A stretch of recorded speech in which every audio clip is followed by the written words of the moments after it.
Christ Community Church, located at 25th and Thomas Avenue in Portsmouth, Ohio. We finish up a series on giving. We've called Thanksgiving, and I didn't know I played that well. That's pretty good, yeah. And the text is found. I'm not going to read the whole passage. Just the text is found in the 9th chapter of 2 Corinthians, where the Apostle Paul, after and we'll talk about what goes before it, but he concludes his thoughts by saying that the Lord loves a cheerful giver. Now, that word cheerful is an interesting Greek word. It is the basis for our term hilarious, that the Lord loves hilarious giving. And I think if I do a decent job here of explaining this, that you can see why he reaches that conclusion, that it really is possible to be able to give away money that most of us like to hang on to because we think it's ours, and where giving it away is so exciting and so satisfying that he actually says it's more than just a pleasant experience. It's you get giddy about it. And maybe we can kind of, before we're finished here, show you how he reaches that conclusion. If you'll take your sermon outline, and we want to move through it a little bit, because there are times when I forget to finish filling in the blanks, and then you come running up here and tell me you forgot this one, which I usually do. So if you follow along, we'll try to get this thing completed. I want to start off by saying that what you'll see in 1 and 2 there is a biblical difference between tithing and an offering. And when you go back to the book of Malachi in the 3rd chapter, verse 8, he's actually castigating the people there because they've been, for their tithes and offerings, they've been picking the lousiest animals in their herd and giving it rather than the best. And the prophet really gets on them and says that you're robbing God with your tithes and offerings. He separates the two. The tithe is a 10% gift, and we've already talked about how that started with Abraham giving a tithe to Melchizedek in the Old Testament, referred to again in the book of Hebrews in the New Testament. But the tithe was, the early church started off being almost exclusively Jewish. The Jewish people knew what it meant to tithe. If you wanted a synagogue in your community, you had to have at least 10 people in order for them to provide their preacher. And so, and the reason it was 10 people is because those 10 families were expected to tithe, excuse me, and that 10 then, and their tithe then gave the, you're welcome, gave the, you're still not in the wheel. See, the tithe then, with 10% from 10 different people, gave them, the rabbi, the same level of living as they had. That's one of the reasons I get less than kind to some of these preachers who live extravagant lives, have their own jet planes, have all that kind of stuff, and they take it off the backs of people, many of whom don't have much. And I could labor on that for a little bit, but I'm not going to, just simply for time's sake.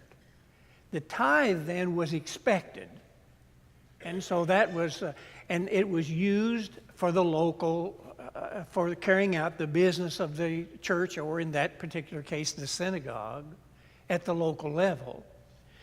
And when you look over in the book of 1 Timothy, you will see that he actually spells out what it's for. In the 5th chapter, in verse 9, he tells us that, well, in that 5th chapter, just to save time, he mentions two different uses of the tithe at the local level. One was to pay a living wage for the preacher. Secondly, they practiced in the early church something that the government does today. The church was the welfare system. And if there were widows in the church that fit a certain description, they had to be a certain age. If they had a family, the family was to take care of them. If they didn't have a family, then they had what they called the enrollment of widows. And they took care. Now, the widows, if they were physically capable, and they had some responsibilities they had to do, but nonetheless, they had that enrollment of widows, and part of the tithe was used to care for them. They didn't have church buildings then. Church buildings didn't come along for 200 or 300 years. And probably one of the worst things we ever did was start church buildings. We'd probably all be better off if the church still met in people's homes, but that's not going to change, and so we're stuck with what we got. Because, buildings like this, just the heat bill alone in real cold weather runs $4,000 a month. And I could play a lot of golf in Mexico on that, So the tithe was used at a local level, but then there was a second thing there called offerings. And in this particular text, in 2 Corinthians chapters 8 and 9, Matthew talked about 8 last week, in chapters 8 and 9, he's not talking about the tithe, he's talking about a special offering. And if you look carefully in the 16th chapter, at the conclusion of 1 Corinthians in 16th chapter, listen, because he describes that offering this way. It's a special collection. Now about the collection for God's people. Do what I told the Galatian churches to do. On the first day of every week, each of you should set aside a sum of money in keeping with his income, saving it up, so when I come, no collections will have to be made.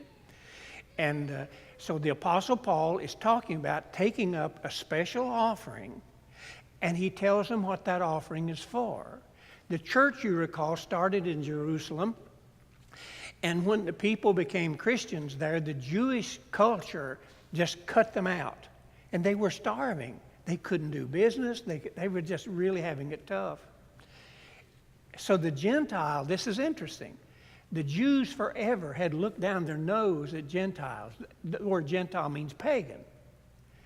They looked down their nose at the pagans. And now we have Gentile churches in Macedonia, which is now part of Greece, in Galatia, which is a province over in Turkey, and now in the city of Corinth, down on the peninsula there in Greece. Most of whom were Gentiles, saving up money for a special offering to take back to help the Jewish people in Jerusalem who were starving.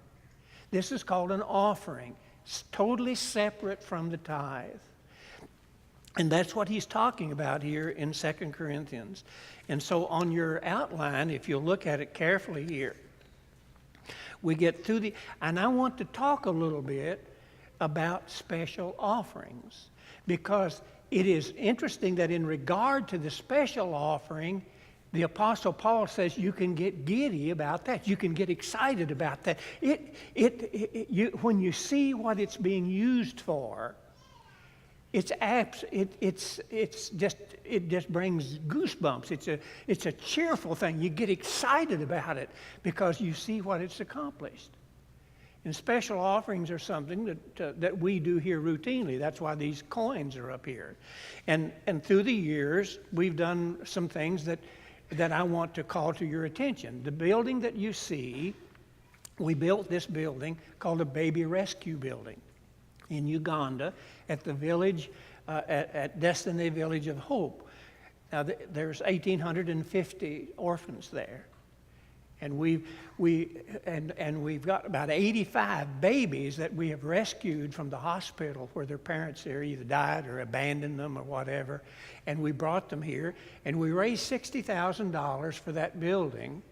And then it was dedicated to Alice Kay and to Beverly. And we went over for that dedication. That building that you see was built for, and by the way, it had one of the few flushing toilets in that part of the country. And it not only built the building, it was completely furnished for the babies, and it had mosquito nets and everything that went with it so that they could just move in and use it. Now, that was one of the real exciting things that we saw happen, and several of us went over for the dedication. Mr. Matala, who's over the little denomination called Back to the Bible Truth, BBT they call it, had developed a system that he referred to as village transformation. And it amounted to three different things. This is for the second one you see water wells there. Here's what he told us, what he tries to do. Now, there have been 52 tribes of different tribes in Uganda at one time, and there's still tribal tensions. You know, about 25 years ago, the Tutsis were wiped out in Rwanda, which is right next door to Uganda. Almost 1 million people were in that genocide. And so he says, we find a preacher from that tribe, and we send him there with 2 bicycles. One bicycle he rents out, and the other he uses to get around. And so he visits in that village, he visits every hut, every business, everything, and tells them that they're going to start a church there. And as soon as they can afford it, the first thing that they do, because more people die there of impure water than any other thing other than AIDS. And AIDS has now gone from about 40% mortality rate down to under 10. And so the first thing they try to do, once they get the preacher there, is they try to provide clean water. And we have here you see at Loero a water well that we dug. That cost $15,000. And that means that they have to have an engineer to find where the water is, and you bring in a construction company and so on. But this particular water well developed a problem. They got some rust in the bottom of it, and so they came in and repaired it, and the contractor said, "You guys have been mistreated, this wasn't done right." So he just dug another one free right next to it and gave it to us. And so that particular place has 2 water wells. And so what the preacher does then, as soon as that water well is there, is he visits every one of those huts, all those businesses in that community again, and says, "The Lord has provided clean water. And anyone here is welcome to come to the water well. All you'll need to do is to get one of those yellow containers to carry it home in, and it is something that the Lord had provided. And by the way, we've started a church." After a little while, and we don't have a picture of this, but after a little while, they build a little building that's probably 15 by 15 square at the max, and put a little wall in between it, and they put an LP in, and then the preacher goes and visits every one of the huts again, knocks on every one of the doors, and tells them that the Lord has provided some health care. Now, if you have any money, if you've got any eggs or chicken or whatever to help pay for it, fine. If you don't, you'll still be treated. That the Lord has provided health care, and it's for this community. And by the way, there's a church here now too. The last thing that they do is that they start a school, and and he'll go to every village there and says, on such and such a date, we're going to, the first grade will meet, and the school is usually some poles with some tin over top of them. In case of rain, because the weather is usually pretty nice there. It's only about 30 miles or so from the equator. So the water well is very important, and it's, we've dug either 5 or 6, each of them costing about $15,000, and that's down here but not up there.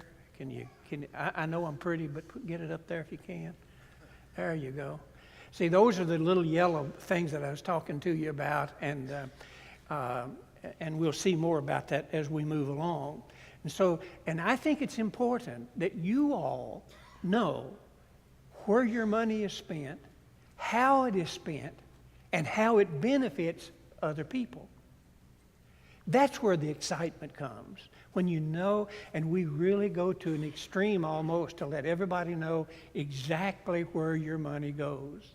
Interestingly enough, someone who was a newcomer dropped a little note in the offering bucket a couple of weeks ago and said, we'd like to see and hear about where the money is actually spent. And then, according to the law of the United States, we, as a nonprofit corporation, we provide an annual report that tells where the income, where it comes from, and what it's spent, and it's available to anybody and everybody that wants a copy. You try to be as transparent as possible. Now, the next one there you'll see is Christian education. The school at the Village of Hope that I was telling you about is rated third best in the whole country. And yet, when you get out of high school, if you don't have a vocation, you can't get a job. It's not much different than here. Here, if you're a good welder, you can get a job making $70,000, $80,000 a year. Those guys, they do well.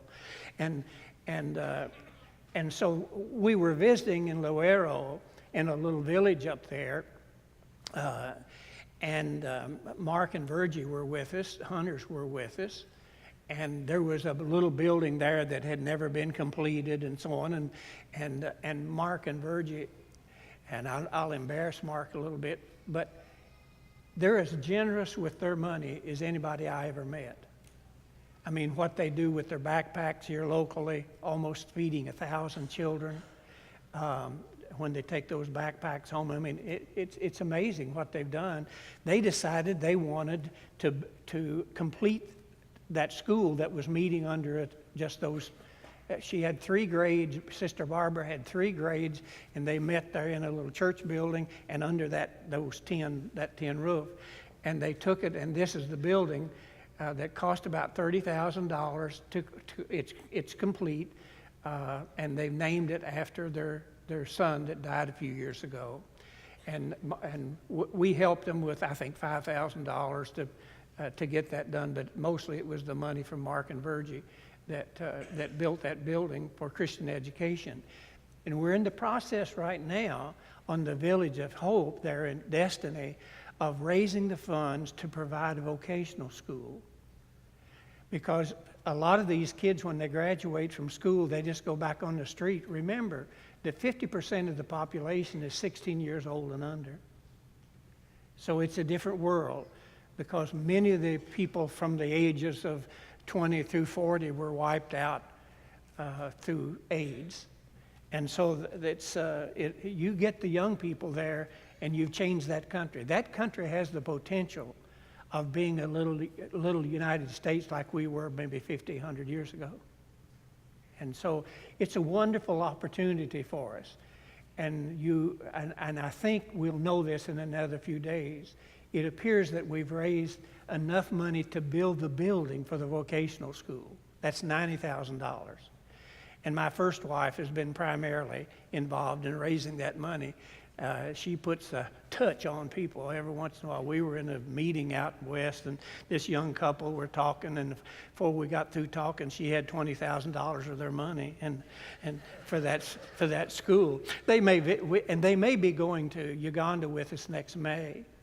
And then we talk about healthy. If you look on your sermon outline there, healthy hygiene. We're talking about building toilets, 10, 12 toilets, and we have a picture of the mechanical drawing that will be used for. These toilets are flushable toilets, and then the residue goes into a container that goes through a process and develops it's called a digester, and it produces methane gas that can be used then to cook in the kitchen. And we've been raising the money for that here. We've got these coins to take down this week. My guess is, from looking, we're going to be that whole process to become functional costs $15,000, but it saves them $57 a day in charcoal and wood and a number of trees. And I went ahead and borrowed from Mrs. Rawlings' savings account enough money to just send it over there. And they already have the money. I'm hoping that it will be constructed and functioning by the time we get there in May, so that I can take pictures and video and bring back to you and show you what you've accomplished. That'll be the first one in that country. And they'll have a flushable toilet, and you've got 1,850 kids there. And my wife has made me promise not to call it a pooperia anymore, so I won't call it that. But anyway, you know what I'm talking about. We're talking about for the hygiene of those youngsters and their teachers and so on and so forth. And these special projects, when they're brought to completion, if you could see what it means to them, it would cause you to get excited here and know what being a cheerful giver really meant when the Apostle Paul said the Lord loves a cheerful giver. And I think we might be able to show you that. Now, take your little idiot sheets and follow after me for a minute, because I'm just going to quickly go through number 3. Generous giving. Now, and this is a review of the 8th chapter that Matthew talked about last week when he says, here in verse 7, let me read this one for you as soon as my eyeballs adjust to it here. But just as you excel in everything, in faith, speech, knowledge, and complete earnestness, and in your love for us, see that you also excel in the grace of giving. Grace of giving. What is grace? The biblical concept of grace is that you give, you get what you don't deserve. God gives us free salvation because of what Jesus did on the cross. Salvation is a gift of God to those who put their faith in Christ. So and we don't deserve it because we've all sinned and fallen short of the glory of God. So we are recipients of that which we don't deserve. And so he says that giving for offerings, for special offering, is a type of grace, where you're providing for people what they don't deserve, but because you love them and out of honor for the Lord, for what the grace we have received, we share that grace with others. So it's called the grace of giving. And here in verse 10, he says, and here is my advice about what is best for you in this manner. Last year, you were able first not only to give, but also to have the desire to do so. So offerings are not something that you impose on people. It is something that they choose to do out of a desire.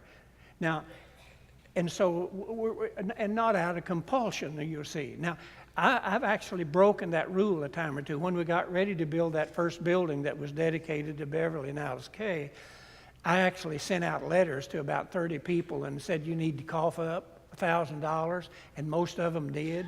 So there was a little compulsion there. And I've repented for a couple of seconds about that and got that behind me, because it worked out all right. Now, and it's interesting to me that in verse 24, he actually says that generous giving for these special projects is an expression of love. This is the way we show that we love the Lord and we love people. Now remember this, the way we prove we love the Lord according to the New Testament is by the way we treat other people. And the church has had a lot to learn along that line. The way you prove you love God is not just by the words you speak, but by how you treat other people. And so And love means, in the New Testament concept of the agape love, means denying myself in order to be a blessing to somebody else. And then he says we're going to use a great deal of care, and this is in verse 20. He talks about it here in chapter 8. Because here's what we're going to do. We want to be very careful to see that the funds that are collected are used exactly as for the purpose that they were given. And here's what he asked to do. He said, the churches at Macedonia, the churches in Galatia, and now the churches at Corinth. And we want representatives from each of those church areas to go with us to carry the money back to Jerusalem so that you can see that it was used for what it was given. Now, you may not know this, but there are laws concerning directed giving here in the United States. I don't know, I haven't checked recently, but a few years ago, if you wrote a check for $500, and there is a minimum, and I think it was $500, and you sent it through the mail, and you designated it for giving. You said, I want it used, for Scott Rawlings's something, whatever, and it wasn't used for that. Then, and somebody brought it to the attention of the government, you were actually guilty of mail fraud, and that's a felony. And so it is serious. And there are preachers in jail right now who have used money that had been designated for something else without the permission of the giver. And the result was they went to jail. So it's a fraud. So it's very important that we be really transparent and let the people know, here's how much we got, here's what it's being used for, and then try to let them see that what they intended and what we said was going to happen actually happens. Because what it does is it gives people confidence in the leadership of the church and what it was set out to do.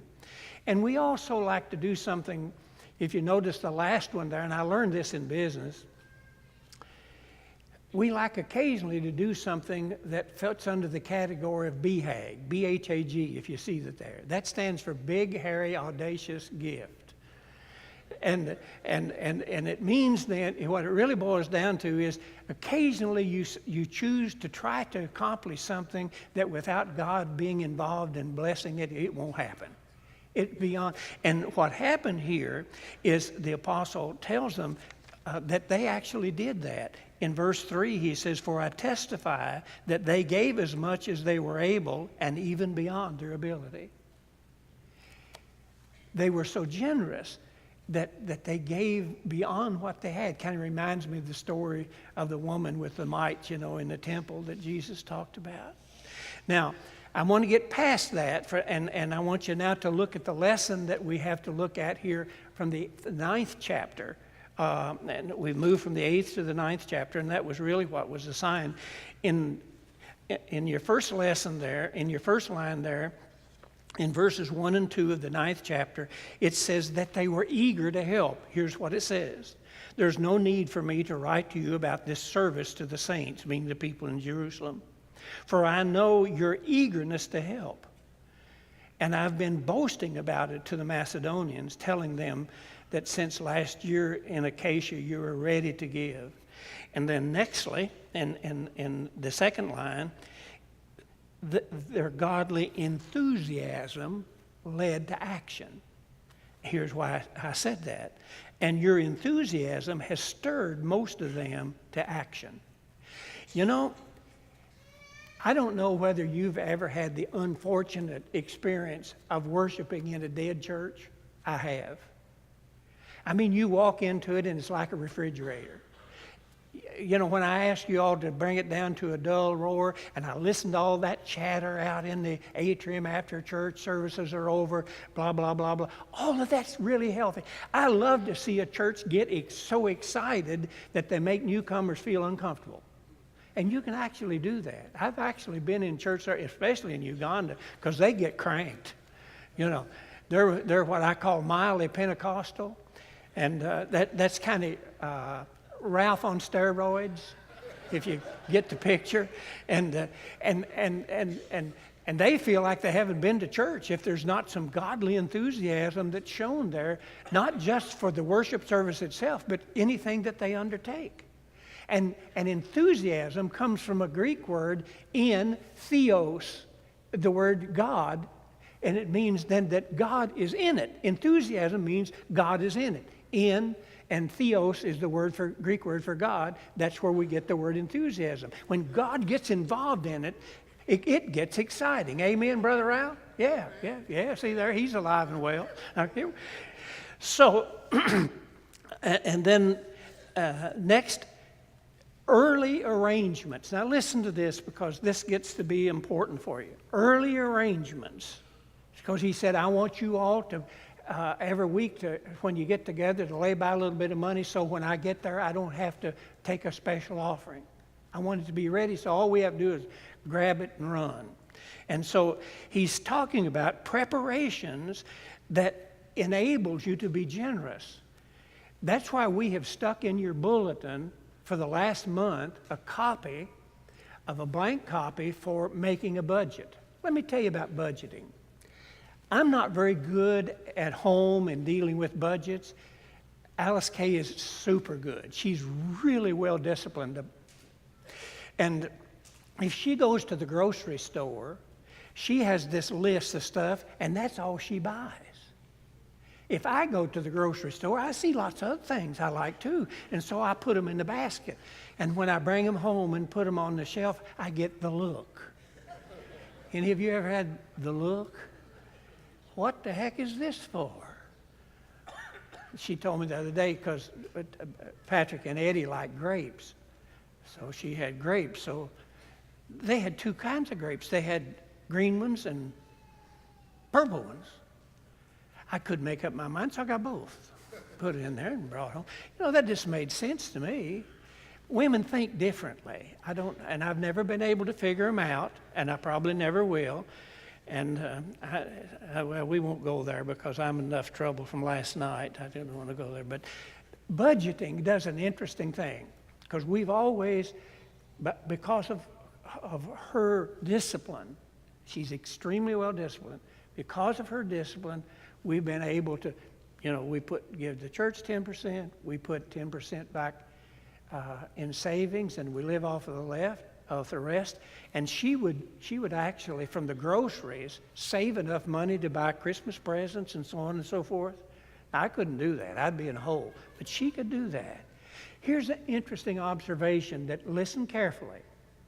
If you will develop a budget and live by it, developing the discipline to live by it, you will live better than you've ever lived in your life, have more without having to increase your income. You know why? You won't waste money on foolishness because we spill a lot of money on foolishness. I don't know whether you smoke or not, but if you do, somebody needs to cut your throat and help you get over it. $5.50 for a pack for 20 cigarettes? And somebody said 6. Well, you're getting robbed, And I learned to smoke before. I could roll my own before I went to school. I know about smoking. And when I started, to buy them, you could buy them for a penny a piece, 20 cents, buy you a pack of cigarettes. All that's changed. When I went to Bible college, they kick you out if you smoked. So I had to quit. And I smoked because we raised tobacco on the farm, and I was just being loyal. So if you look at this, offerings allow each person to make their decision without compulsion. Tithing was expected. The 10% was expected. The gifts in beyond that as offerings,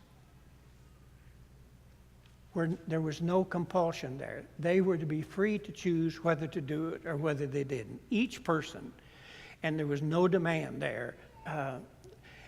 Now, and we're about to wind this up. Then believers earn God's approval with attitude. Listen to me now. The Lord loves a cheerful giver. If you can't give with joy in your heart to be able to provide grace and help for someone else, keep it in your pocket. You get no credit from God. The amount is immaterial to God. He ain't broke. It is to our benefit that He asks us to do that, not His. Because the way you prove you love God is by how you treat other people. That's very clear. So, generosity, we've said here, results in thanksgiving to God. And this is in verse 11. He says, you will be made rich in every way so that you can be generous on every occasion, and through us your generosity will result in thanksgiving to God. So I want you to know what we put out here is not just my opinion. It's everything I've supported from what the Apostle Paul wrote to the Corinthian church. Now, here's what I think where the excitement comes. I think the excitement comes when we see a job that we have set out to accomplish, when it's finally completed and people are blessed by it. My pappy used to say, don't do anything that isn't worth doing, and don't start something else till you've completed what you're doing.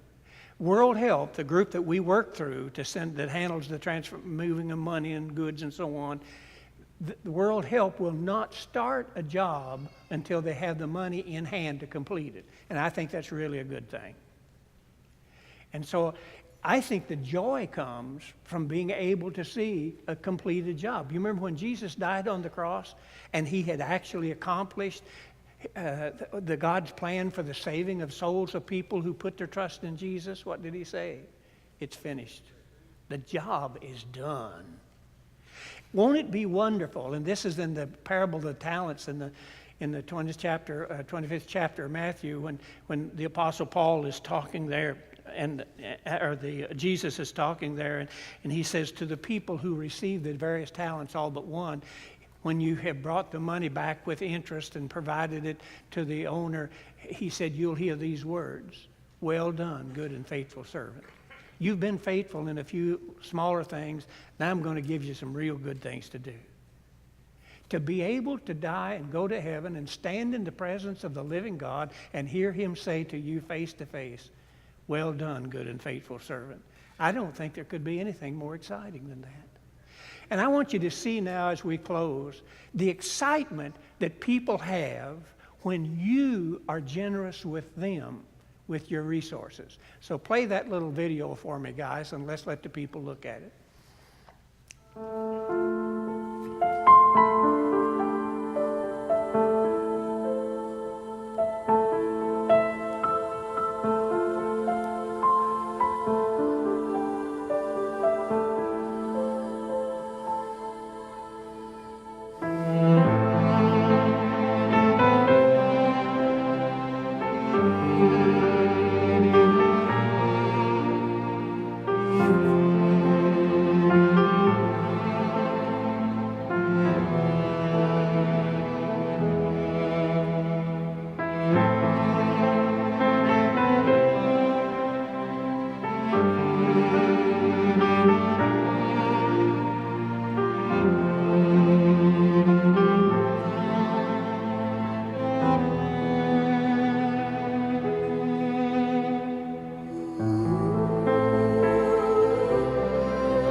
This comes to you, the pastor, the leadership of Christ Community Church in Ohio.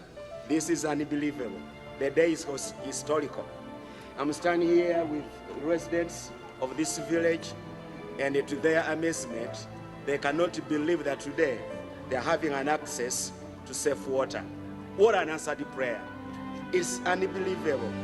And my words cannot even express their joy. And I'm also excited for them because we've gone to the place where they have been drawing water.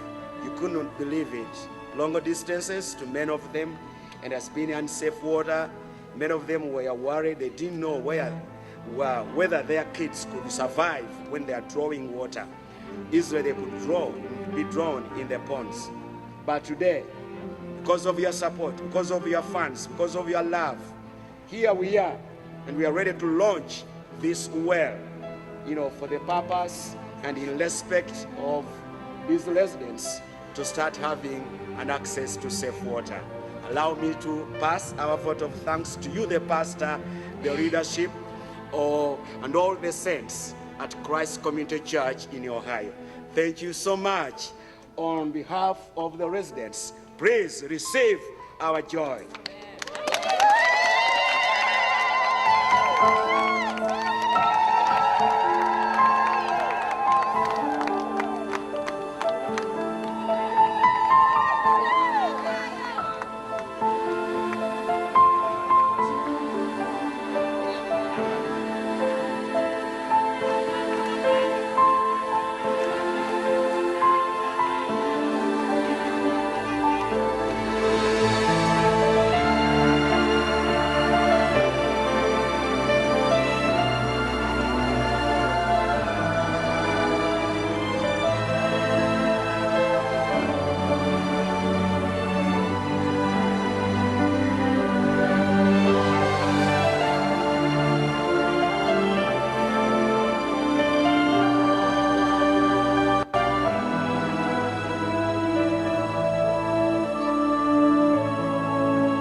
That's what Jesus meant when he said, it's more blessed to give than to get.